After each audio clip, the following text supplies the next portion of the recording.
Report पण check केला. मातीचा काय सापडलं? 1.20 आहे. 1.20 आहे. काय बात करता? सेंद्रिय गर्भ, अभिनंदन.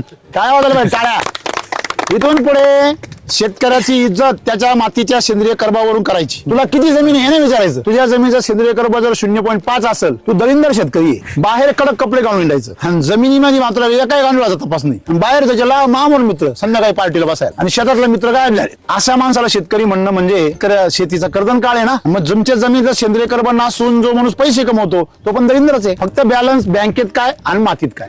मातीतल्या बॅलन्सला सेंद्रिय कर्ब असं म्हणतात आणि बँकेतल्या बॅलन्सला पैसा म्हणतात. इकडचा बॅलन्स वाढवा, तिकडचा बॅलन्स वाढेल. इकडचा बॅलन्स कमी करा, तिकडचा वाढल्यासारखा वाटेल. पण पुढच्या वर्षी परत खाली. तर व्याजा शेतन सगळं तुमचं विकायला काढील. पूर्वी तुमच्या जमिनीचा सेंद्रिय कर्ब काय असेल? 0.70, 0.80. आपले तर क्षेत्र तर माळाचं नाही हा. का, स्ट्रॉबेरी लावायचं. त्याचा चेक केला तर आत्ताशी 45 वर आलाय.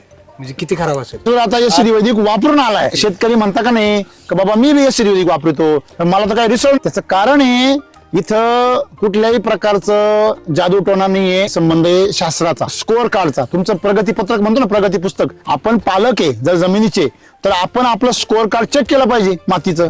मातीचा सेंद्रिय कर्ब हे मातीचं काय आहे? टक्केवारी आहे. मग तुमचा मातीचा सेंद्रिय कर्ब जर 0.5 असेल किंवा 0.5च्या खाली असेल तर तिला वाळवंट असं म्हणतात. आणि अशा वाळवंटात तुम्ही एसिडी वैदिक वापरल्यावर 1.5 सेंद्रिय कर्ब असलेल्या शेतकऱ्याबरोबर तुलना करायला लागले, तो मूर्खपणा नाही आहे का? तुम्ही म्हणता पण ते व्हिडिओ राहतात फक्त राम सरांचे, पण ते काय खरं नाही राहत. का बरं? मी वापरलं होतं. फुटबॉलच्या खाली पाणी जाईल तुझं, तुला फक्त बिल येईल, पाणी नाही येणार. असा सेंद्रिय कर्ब हा मिनिमम 0.5च्या वर पाहिजे. कमीत कमी पिकायला, पीक यायला आणि चांगलं सुपीक यायला 1च्या वर पाहिजे. आणि उत्कृष्ट पीक पिकायला 1.5च्या पुढे पाहिजे, 2च्या. आणि ज्याचा 2 2.5च्या पुढे गेला त्यांनी शेतात पण यायचं नाही, फक्त पेरायचं घरी जायचं. तुम्ही उत्पन्न जर काढताय, तुम्हाला तुमच्या जमिनीचं प्रगती पुस्तक माहित पाहिजे.